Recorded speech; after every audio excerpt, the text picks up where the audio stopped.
Blood and silk don't mix, but in the Chicago underworld, they're the only dress code. When the city's most dangerous syndicate boss walked into the Drake Hotel, every woman held her breath. But he didn't look at the runway models. He crossed the ballroom, for the sister everyone threw away. The air in the Gallagher family's Gold Coast penthouse was thick with the scent of hairspray imported French perfume and the sharp underlying metallic tang of nervous sweat. Tonight was the Centennial Gala at the Drake Hotel, an event that on paper was a charitable fundraiser for the city's orphans. In reality, it was the neutral ground where Chicago's most ruthless crime families, corrupt politicians, and elite businessmen brokered truces, laundered reputations, and arranged marriages. Harley Gallagher stood before the gilded floor-to-length mirror in her bedroom, fighting a losing battle with a zipper.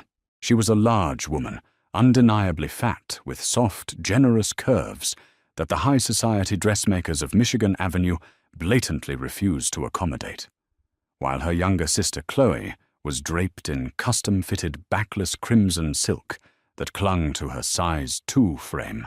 Like a second skin, Harley had been forced to order an emerald green velvet gown from an out-of-state catalogue.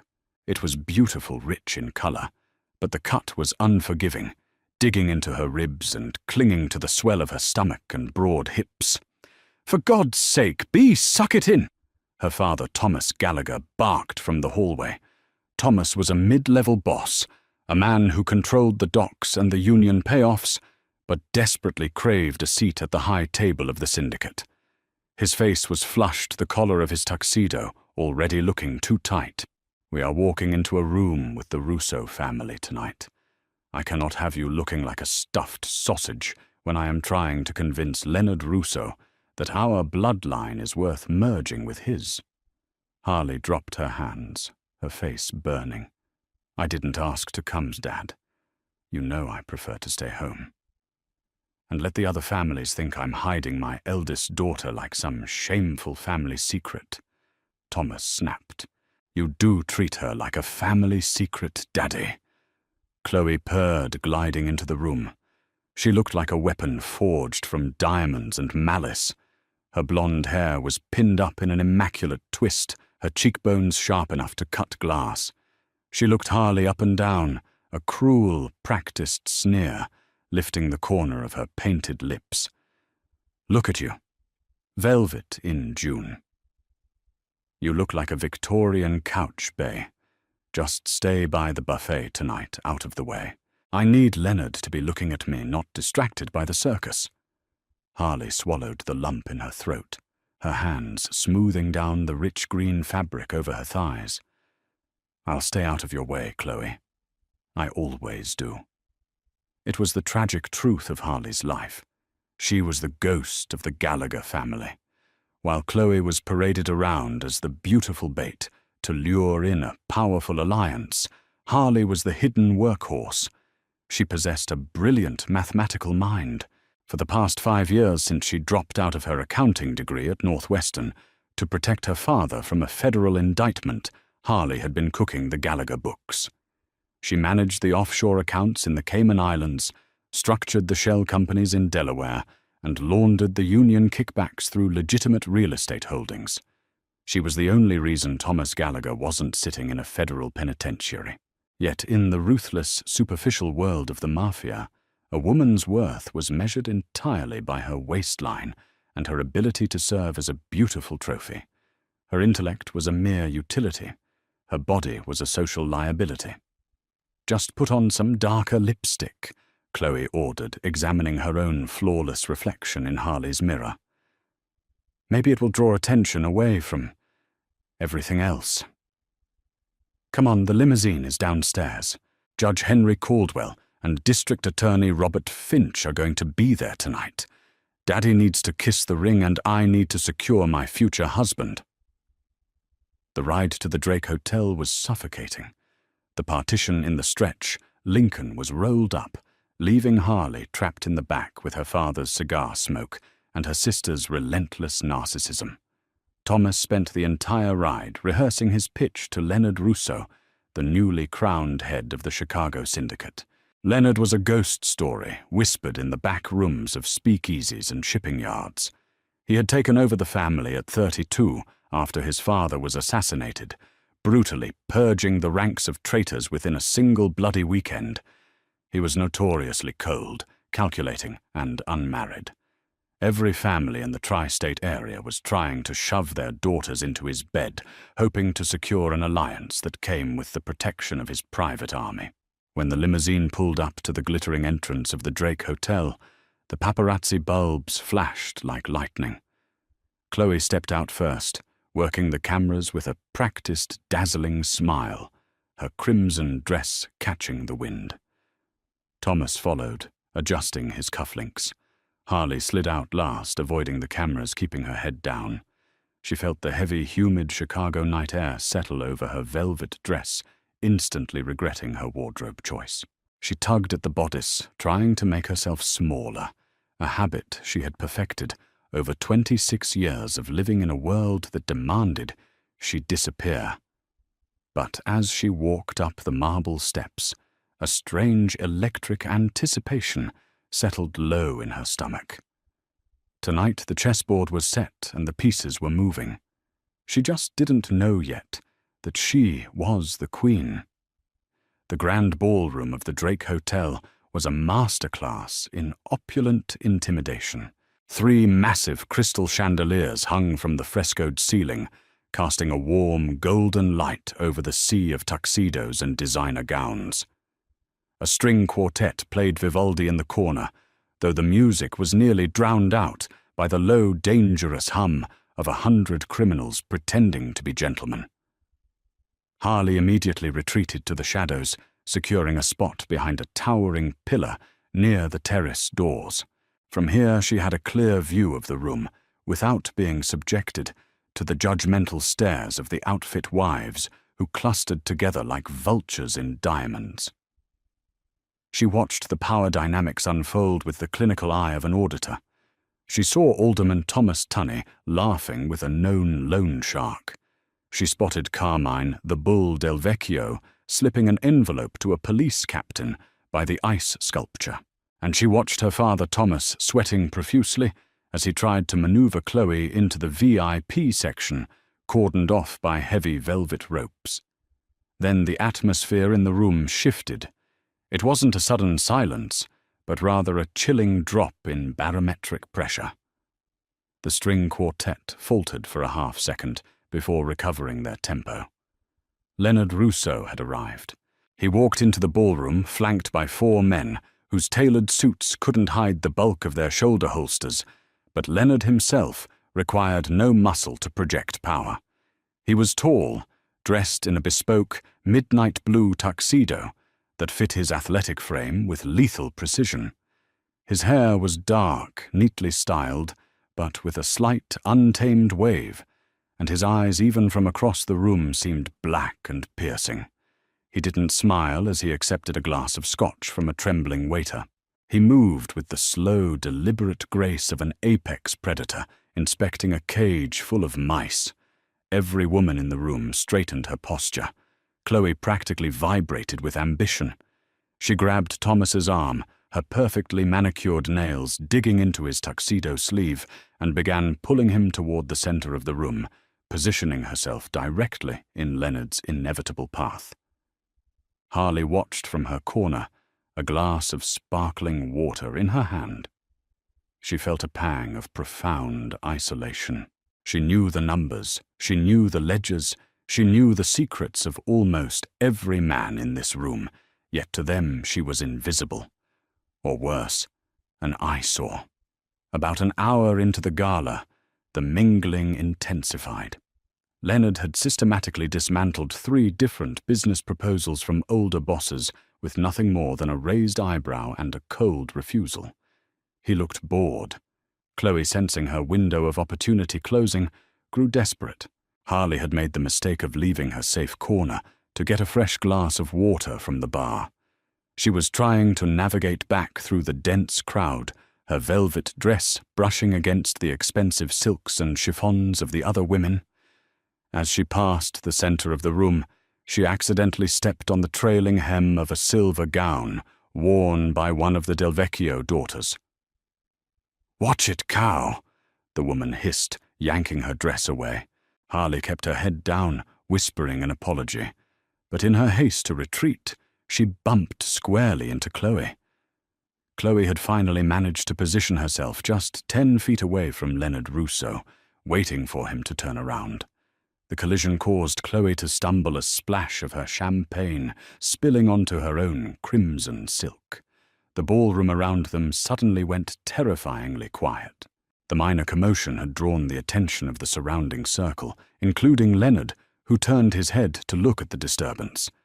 Chloe's face contorted into a mask of pure, unadulterated rage.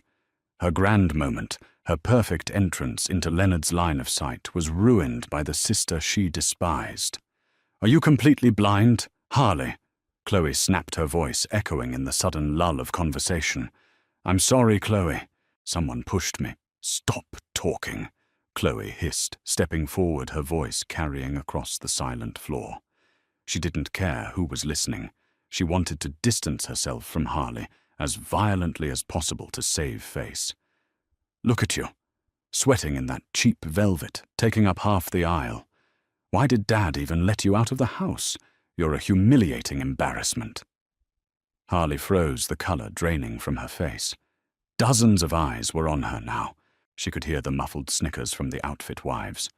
She saw her father standing a few feet away, rigidly looking at the ceiling, refusing to intervene.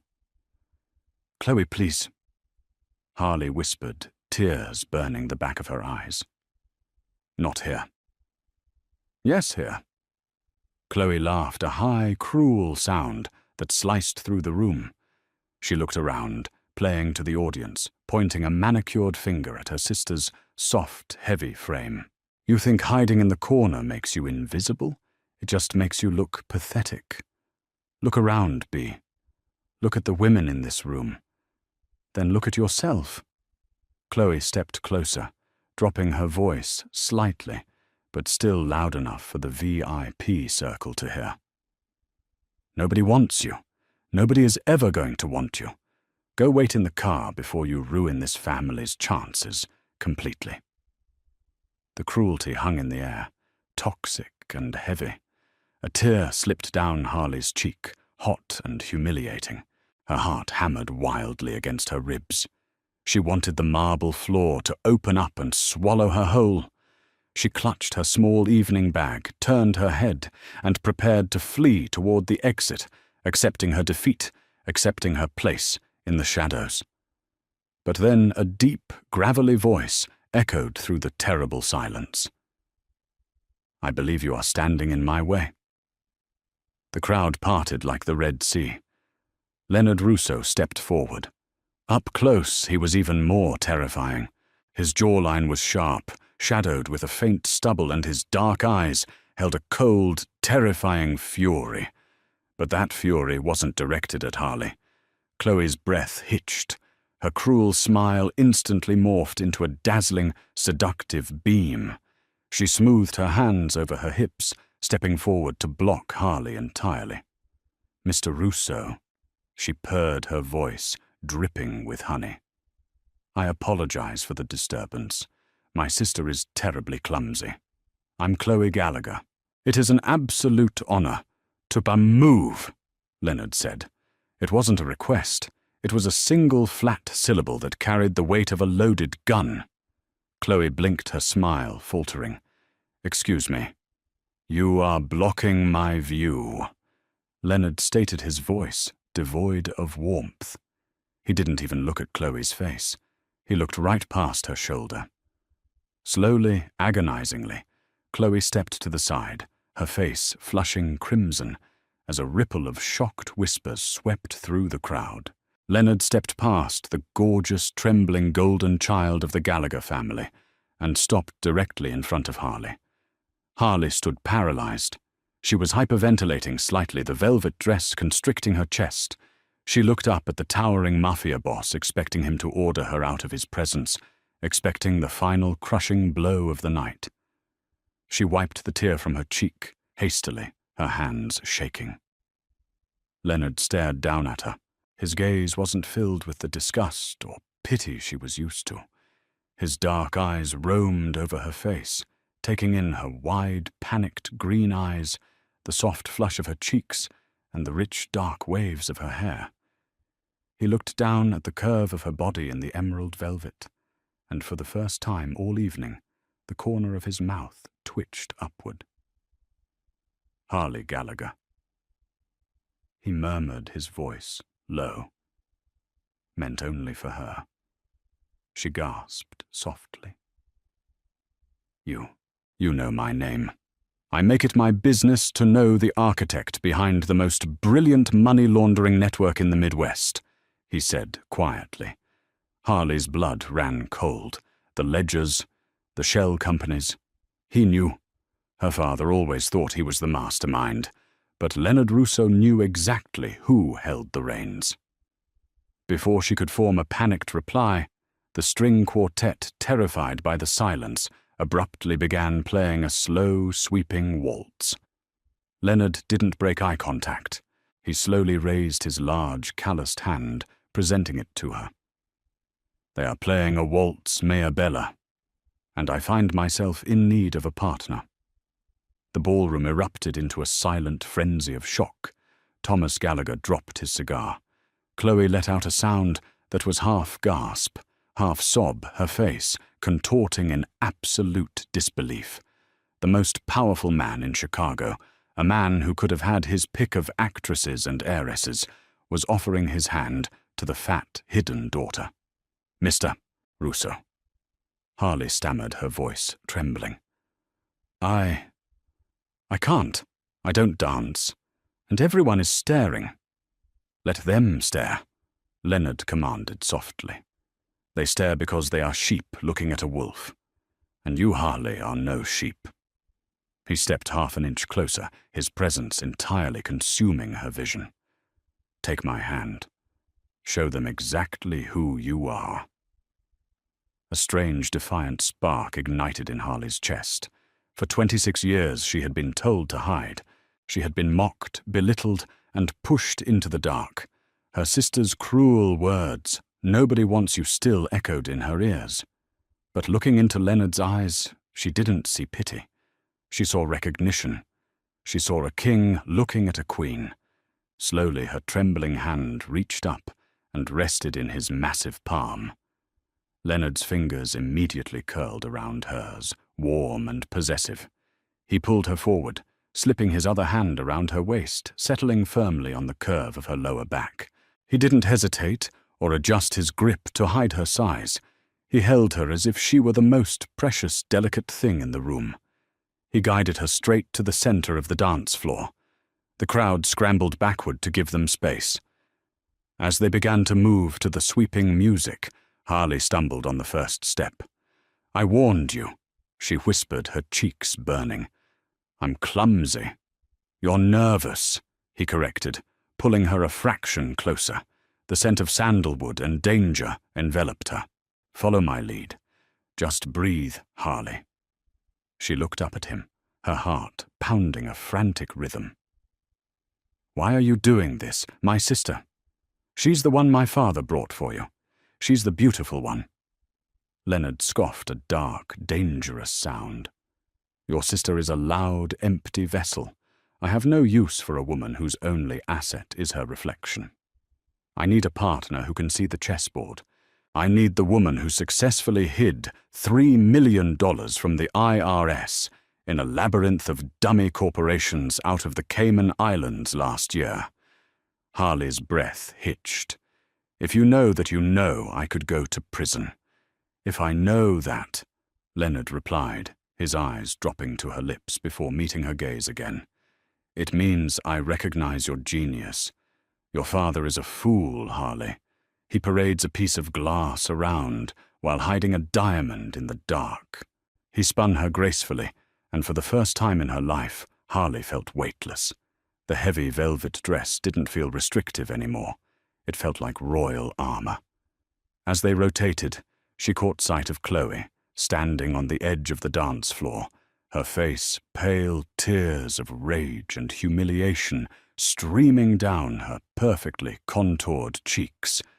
Thomas Gallagher looked like he was going to pass out. "She told you that nobody wants you," Leonard whispered, his hand tightening on her waist, pulling her flush against his chest so the entire room could see the intimacy of their proximity. His voice grew dark, vibrating with a possessive threat. "She is wrong. I want you, Harley, and what the Syndicate wants, it keeps." Harley looked up into the eyes of the Devil of Chicago, realizing with a terrifying thrill that her life in the shadows was over. The game had just begun, and the king had just chosen his queen. The final sweeping chord of the Vivaldi waltz faded into the cavernous ceiling of the grand ballroom. For a prolonged, agonizing second, the room remained suspended in absolute silence.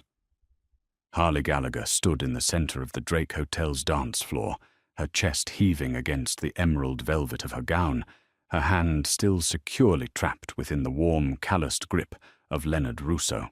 She expected him to bow, offer a polite nod, and return her to the suffocating reality of her family's corner.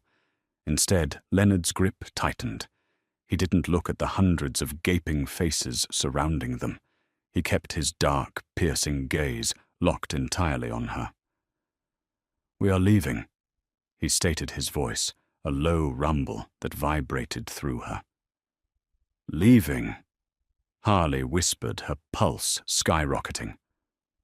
"But the gala—" "My father, your father," Leonard interrupted, his tone laced with chilling indifference, "has outlived his usefulness tonight. Come." He turned, pulling her gently but immovably in his wake. The crowd scrambled out of their path, a parting sea of silk diamonds and sheer terror. As they neared the exit, Thomas Gallagher finally broke through the paralysis that had gripped the room. He lunged forward, his face a mottled, sweaty purple with Chloe trailing right behind him, her eyes wide with a manic blend of fury and panic. "Mr. Russo, Leonard, please!" Thomas gasped, stepping into their path. His eyes darted frantically between the mafia boss and his eldest daughter. "This is a misunderstanding. Chloe is right here. Harley is just... She's not well, she's confused. She needs to go home." Leonard stopped. The air around him seemed to plummet to freezing temperatures. His 4 suited bodyguards instantly materialized from the shadows, their hands hovering dangerously close to the lapels of their jackets. "The only one confused here is you, Thomas," Leonard said smoothly. He didn't raise his voice, but the lethal promise in his tone made Thomas physically recoil. "I suggest you return to the bar.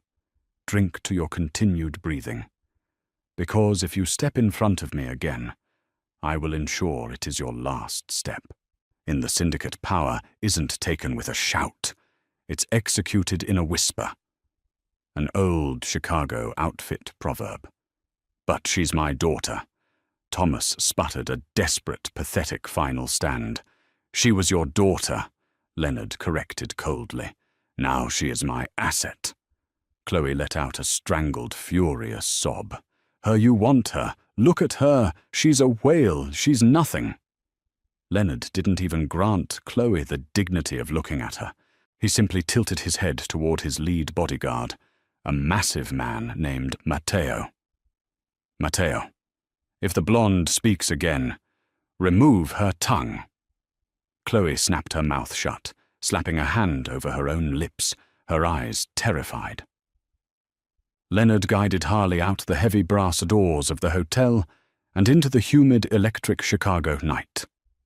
A convoy of 3 black-armored Maybachs sat idling at the curb.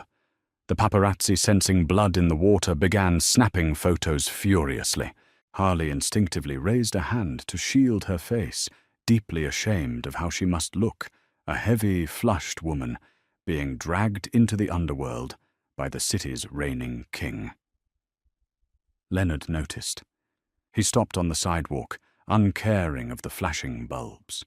He reached out, taking her trembling hand and gently lowering it from her face. "Never hide your face, Harley," he commanded softly, brushing a stray dark curl behind her ear. From this night forward, let them look. Let them see exactly who holds my attention.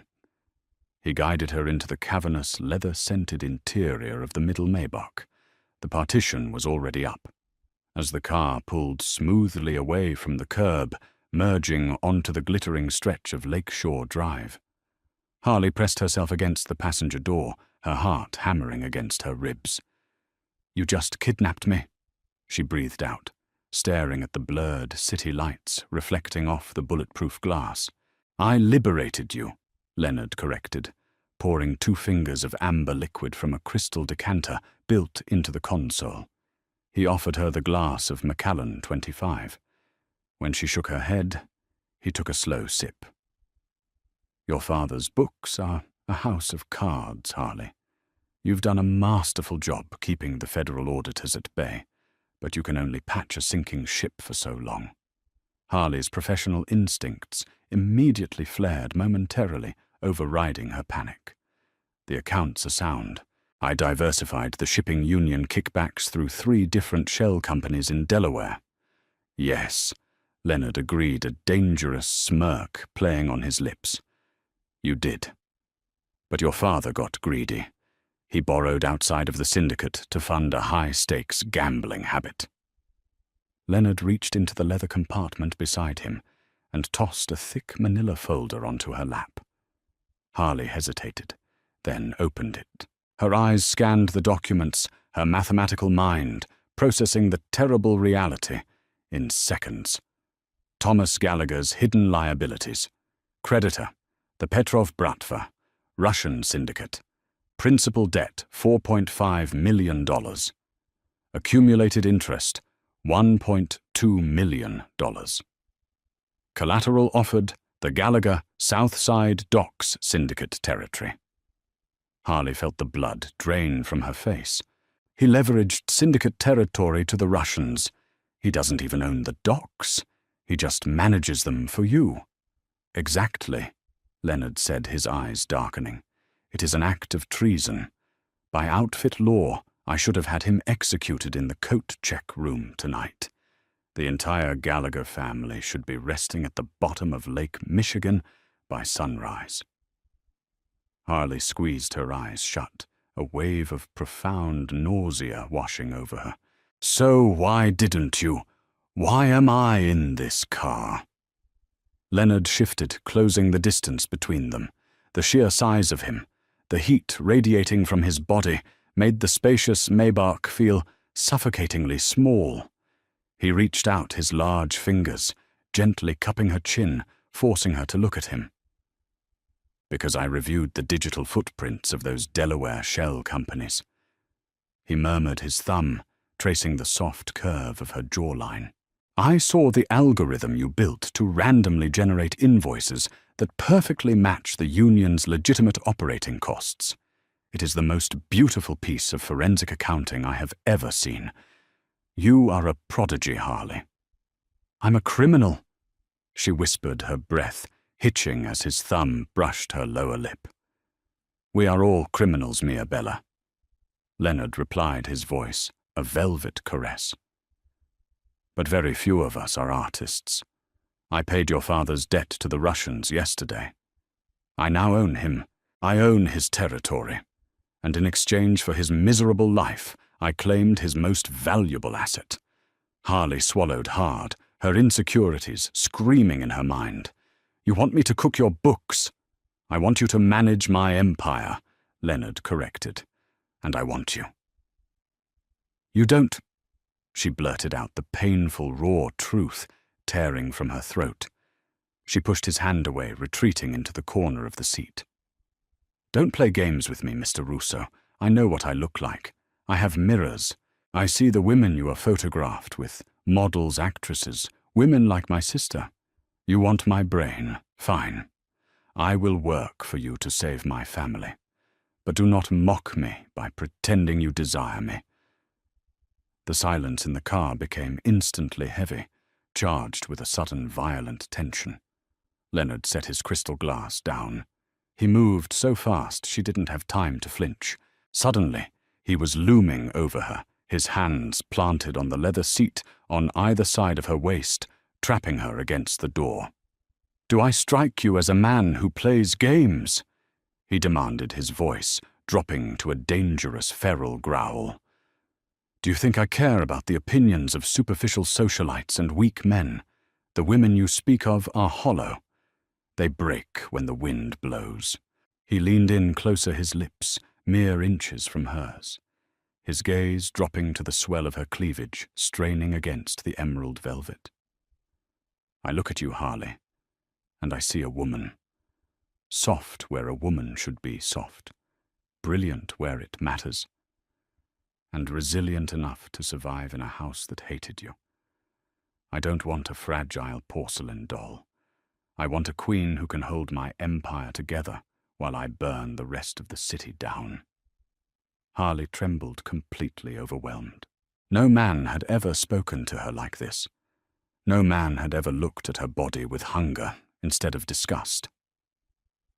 "Tomorrow," Leonard whispered, pulling back just slightly, though his eyes never left hers. "You will begin auditing the Russo Syndicate. But tonight you will sleep in my bed, and you will begin to unlearn every lie your family ever told you about your worth."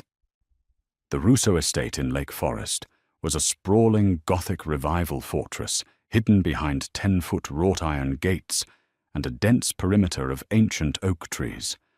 It was a place of dark marble vaulted ceilings and terrifying silence. For the past 48 hours it had also been Harley's prison and her paradise. True to his word, Leonard had not forced himself upon her that first night. He had simply given her one of his oversized black silk dress shirts to sleep in, pulled her against his chest in the massive king-sized bed, and held her. For a woman who had been starved of physical affection her entire life, the feeling of a powerful, dangerous man wrapping himself around her thick curves protectively was completely intoxicating. Now, on her third day, Harley sat in Leonard's private, subterranean office.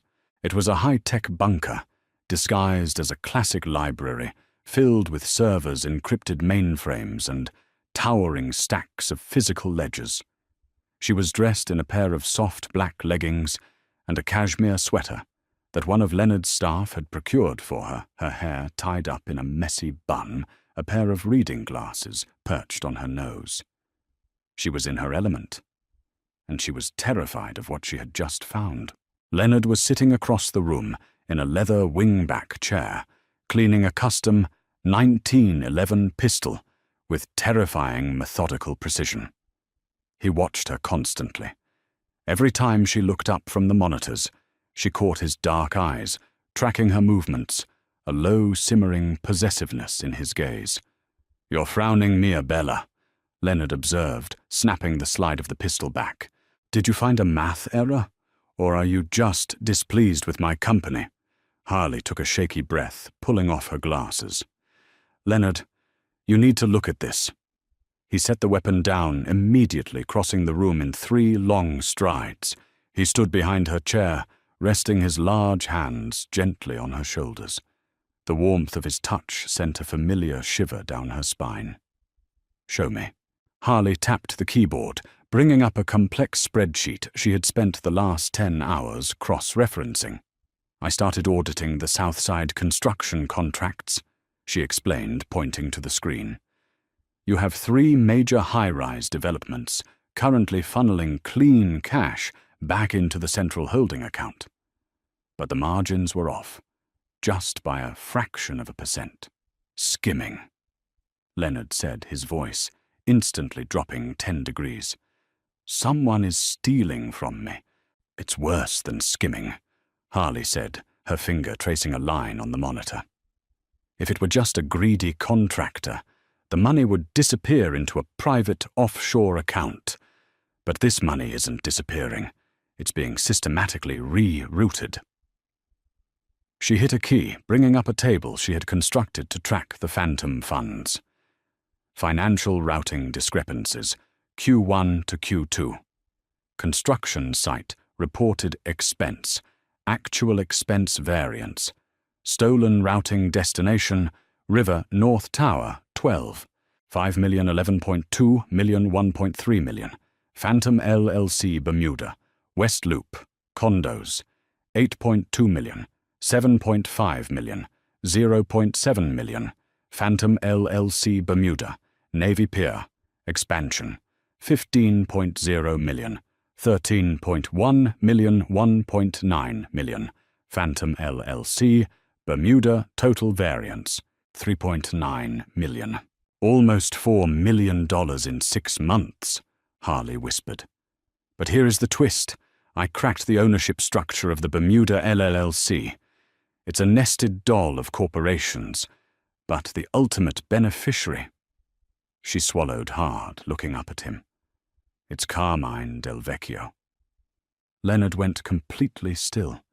The silence in the office was deafening. The Del Vecchio family was their largest rival. They had been maintaining a fragile, blood-soaked truce for 3 years. The Del Vecchios don't have the internal access required to alter my ledgers, Leonard stated, his voice a lethal, vibrating hum. Someone on the inside is feeding them. I know, Harley said, her voice trembling slightly. She hated being the bearer of this news. I tracked the digital authorization codes that approved the inflated expense reports. Leonard's grip on her shoulders tightened painfully for a fraction of a second before he consciously relaxed his hands, tracing his thumbs soothingly over her collarbones. Give me the name, Harley. It's Leo Rossi, she whispered. Leo Rossi. Leonard's underboss, his closest friend. A man who had taken bullets for Leonard's father. Leonard didn't yell. He didn't throw anything. The sheer violence of his stillness was infinitely more terrifying. He stared at the glowing monitor, his dark eyes turning flat and dead. When he finally spoke, it sounded like a door slamming shut on a tomb. Print the routing documents, Leonard ordered quietly. Put them in a physical folder. Harley quickly complied, her hands shaking as she gathered the papers from the laser printer. She handed the file up to him. Leonard took the folder, leaning down to press a hard, lingering kiss to the crown of her head. Stay in this room. Do not open the door for anyone except me or Matteo. Do you understand? Leonard, what are you going to do? She asked, her heart pounding. I am going to balance the books, he replied softly. He walked out of the library, the heavy oak doors locking with a mechanical click behind him. For the next 2 hours, Harley sat in the agonizing silence of the bunker. She tried to return to the spreadsheets, but her mind was racing. She had just signed a man's death warrant with a keyboard. This was the reality of the world she had truly stepped into. It wasn't just numbers on a page anymore. It was blood. Suddenly, her secure cell phone, a burner Leonard had given her, buzzed on the desk. She jumped, staring at the screen. It was an unknown number. Hesitantly, she answered. Hello. Well, the little piglet finally learned how to squeal. Harley's blood turned to ice. It was Leo Rossi. Leo. She breathed, her eyes darting around the empty locked room. You think you're pretty smart, don't you, Gallagher? Leo sneered, the sound of wind and traffic roaring in the background. A fat little math genius playing gangster. You should have stayed in the shadows where you belong. Leonard knows, Harley said, trying to keep her voice steady. He has the files, Leo. I know he has the files. Leo barked, a panicked edge bleeding into his voice. Because he just walked into my safe house and shot 3 of my men. I barely made it out the back. But here's the thing, sweetheart. I didn't steal that money just to get rich. I stole it to buy an army. The Del Vecchios are moving on the Russo estate tonight. Right now. Harley shot up from her chair. You're lying. Look at the security monitors, bitch. Leo laughed, a ragged, desperate sound. Leonard took his main strike team to hunt me down. He left you with a skeleton crew. By the time he realizes he's been played, Carmine's boys are going to be dragging you out of that bunker by your hair. You're going to die for a man who only wanted you as a calculator. The line went dead. Harley threw the phone onto the desk and lunged for the security console. She rapidly typed in the override commands Leonard had taught her yesterday. The 4 large flat-screen monitors above the desk flickered to life, displaying the external cameras of the Lake Forest estate. Her breath caught in her throat. 3 black, unmarked vans had just crashed through the main wrought-iron gates. Dozens of heavily armed men were pouring out onto the manicured lawns, engaging the few Russo guards left behind. The muzzle flashes lit up the dark monitors like lightning. They were coming for her. Harley backed away from the console, her chest heaving. She was trapped in a subterranean room. The heavy oak doors were bulletproof, but they wouldn't withstand breaching explosives. She looked around the room frantically. She wasn't a fighter. She was an accountant. But as her eyes landed on the sprawling mainframe servers humming in the corner, a desperate, brilliant plan formed in her mind.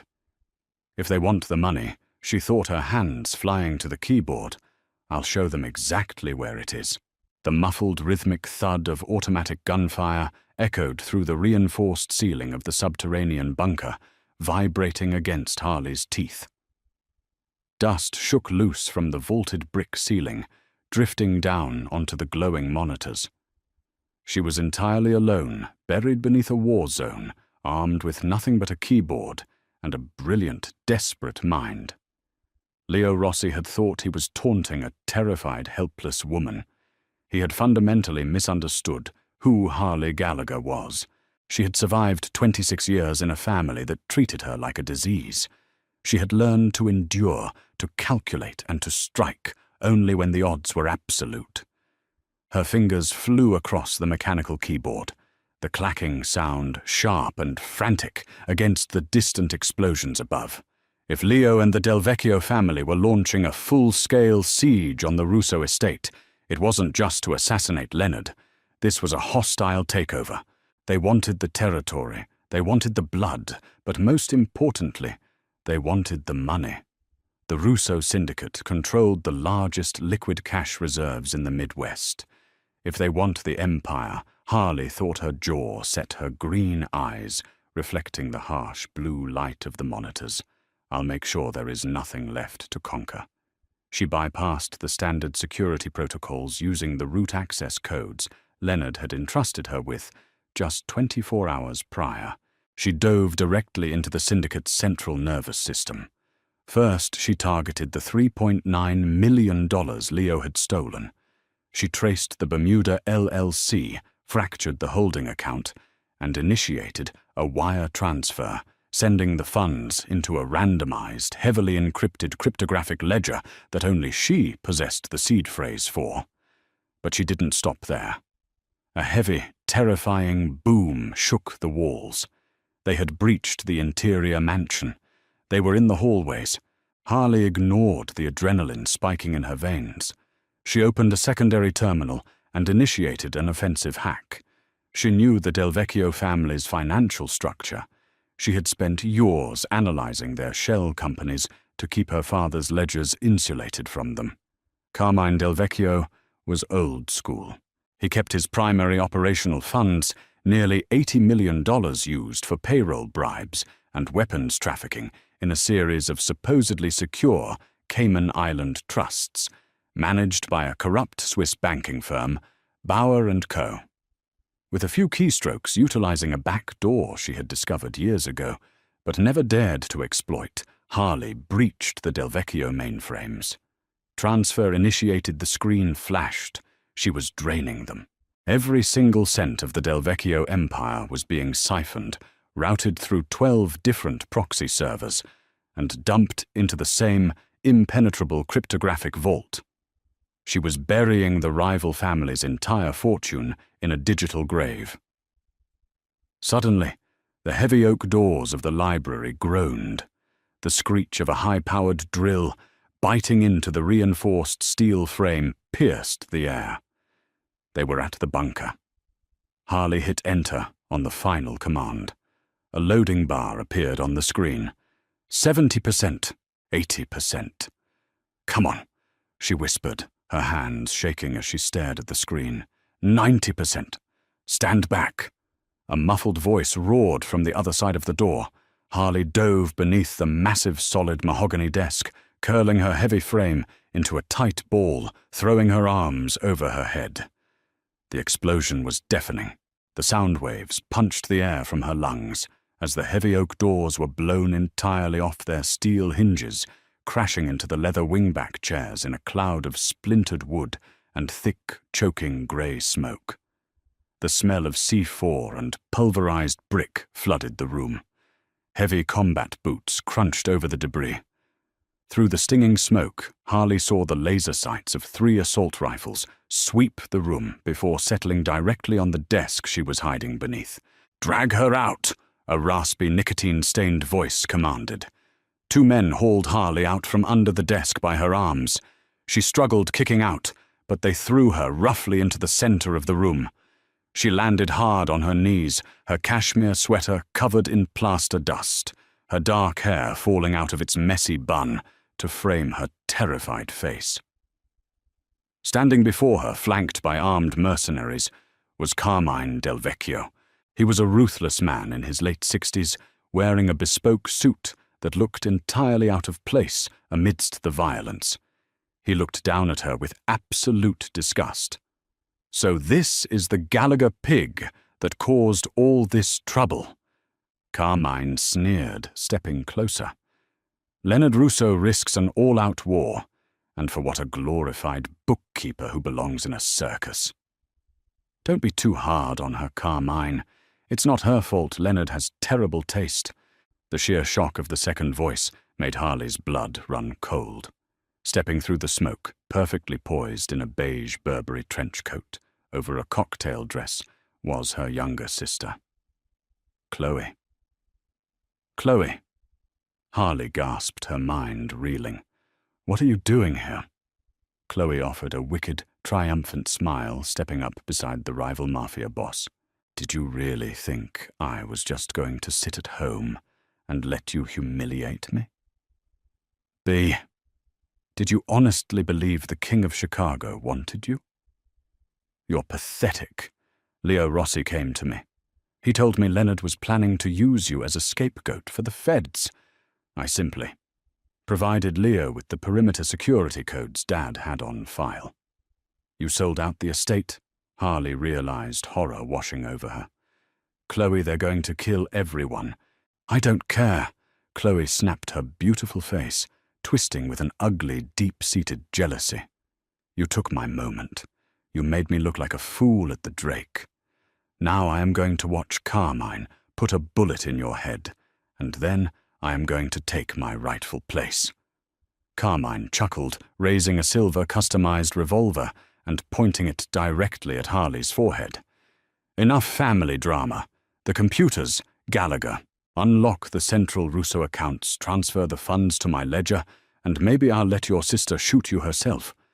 Harley stared down the barrel of the gun. Her heart was hammering a frantic, terrifying rhythm against her ribs.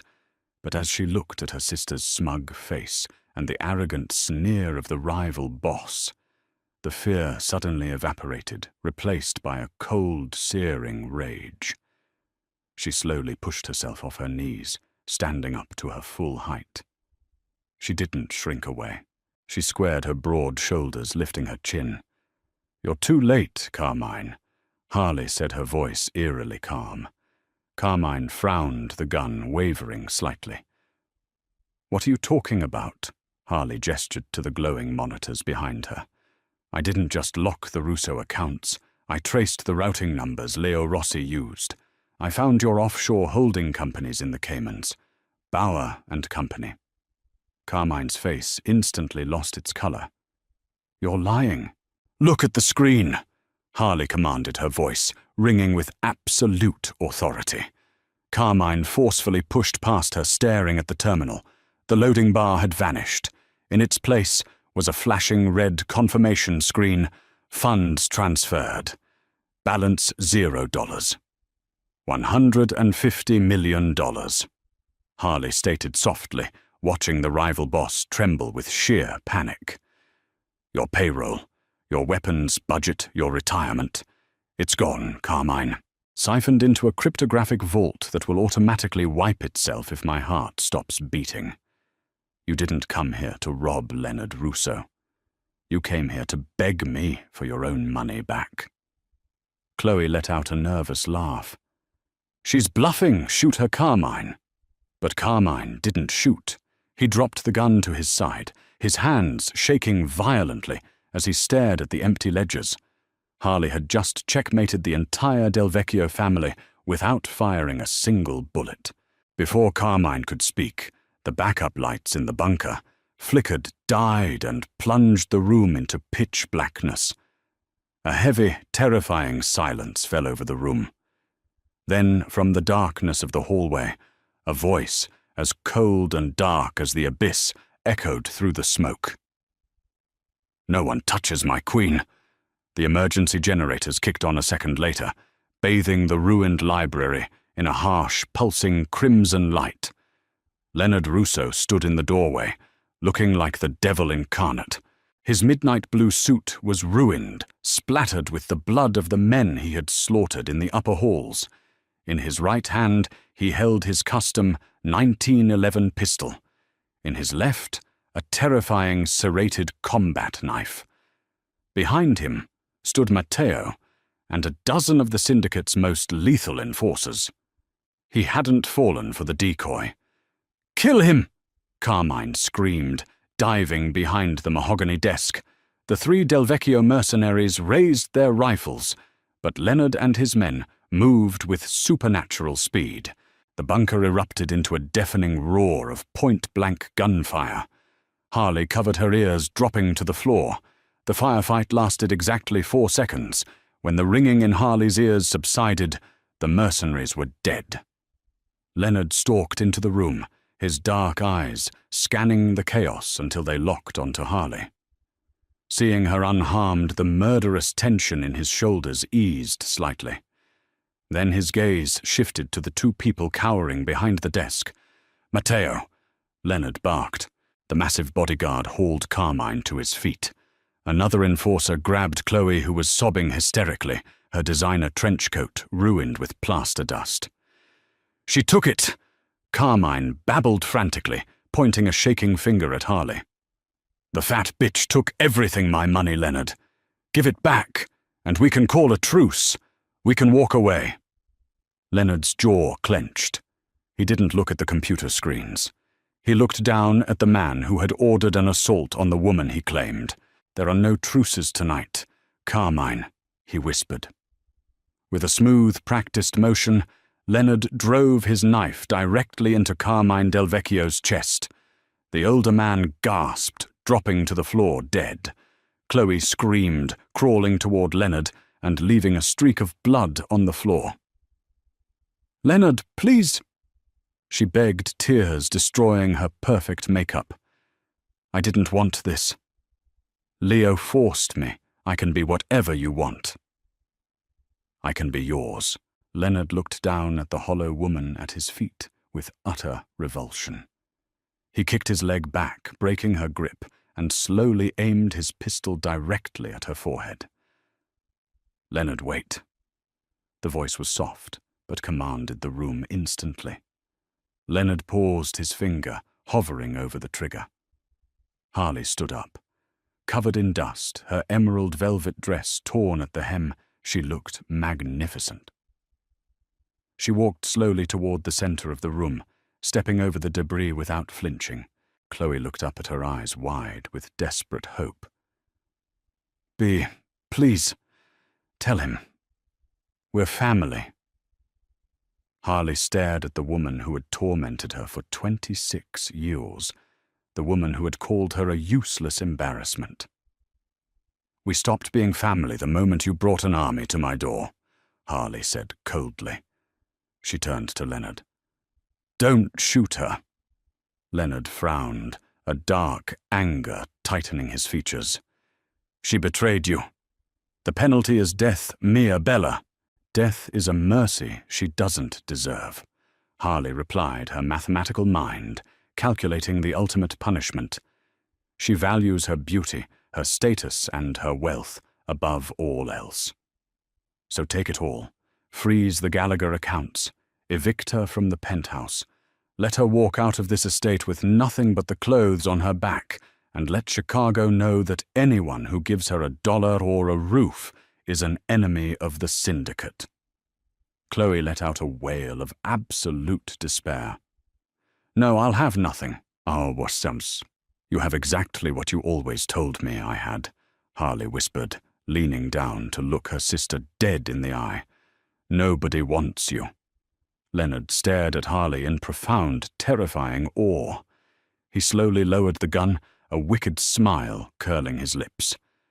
Matteo, Leonard ordered. Throw the trash onto the street. As Chloe was dragged screaming from the bunker, Leonard dismissed his men. They were finally alone.